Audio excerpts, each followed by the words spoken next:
The Conservative Party swept to power Friday in Britain's parliamentary elections, winning an unexpected majority that returns Prime Minister David Cameron to 10 Downing Street in a stronger position than before. After meeting with Queen Elizabeth II on Friday afternoon, Cameron returned to his office to announce he would form a majority Conservative government. Cameron promised to govern as the party of one nation, one United Kingdom, bringing the election to a much quicker than expected conclusion.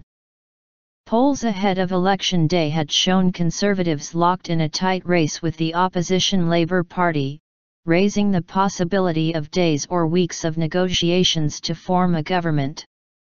Labour took a beating, mostly from energized Scottish nationalists who pulled off a landslide in Scotland. "I'm truly sorry I did not succeed," leader Ed Miliband said. "We've come back before and this party will come back again." With the Conservatives winning an outright majority in the 650-seat House of Commons, the election result looked to be far better for him than even his own party had foreseen. With 643 constituencies counted, the Conservatives had 326 seats to Labour's 230.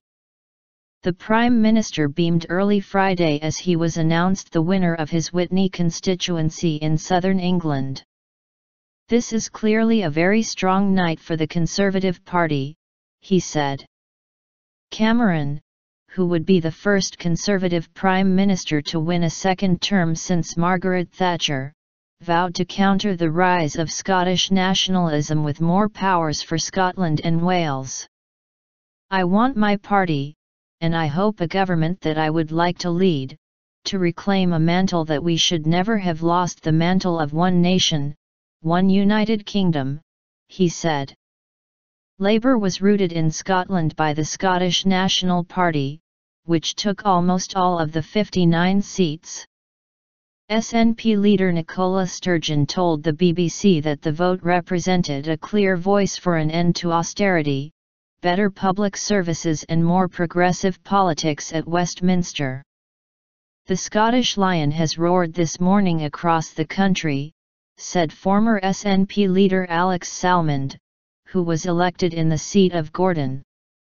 Cameron's coalition partner, the Liberal Democrat Party, faced electoral disaster, losing most of its seats as punishment for supporting a Conservative-led agenda since 2010. Leader Nick Clegg did hold onto his seat. Votes counted by hand. Almost 50 million people were registered to vote in Thursday's election. Votes in each constituency were counted by hand and the results followed a familiar ritual. Candidates, each wearing a bright rosette in the color of their party, line up on stage like boxers as a returning officer reads out the results.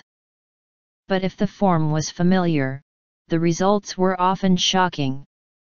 Among the early Scottish National Party winners was 20-year-old student Mhairi Black, who defeated Douglas Alexander, Labour's 47-year-old foreign policy spokesman and one of its most senior figures. Black is the youngest UK lawmaker since 13-year-old Christopher Monk entered Parliament in 1667.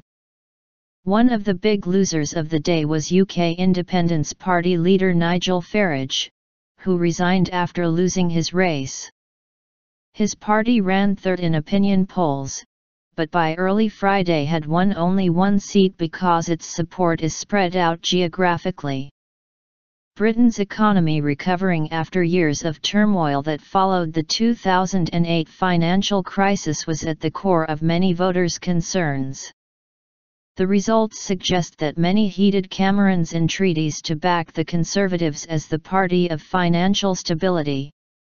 Public questions at television debates made plain that many voters distrusted politicians' promises to safeguard the economy, protect the National Health Service from severe cutbacks and control the number of immigrants from Eastern Europe. British voters reacted with surprise as they awoke to the news. Polls had shown a virtual dead heat in the race, and many expected weeks of wrangling over who would be in power. "I thought it would be closer," said account manager Nikki Kelly-Lord, 38. But some, like project manager Jonathan Healy, 42, thought it inevitable that a country struggling to rebuild in the wake of the 2008 financial crisis would be anxious to keep the economic recovery going. "The country's rebuilding itself and people want to stay with that," he said. The pound surged as much as 2% after exit poll results were released, as investors took that as reassurance that the country will not see days or weeks of uncertainty over the formation of a new government.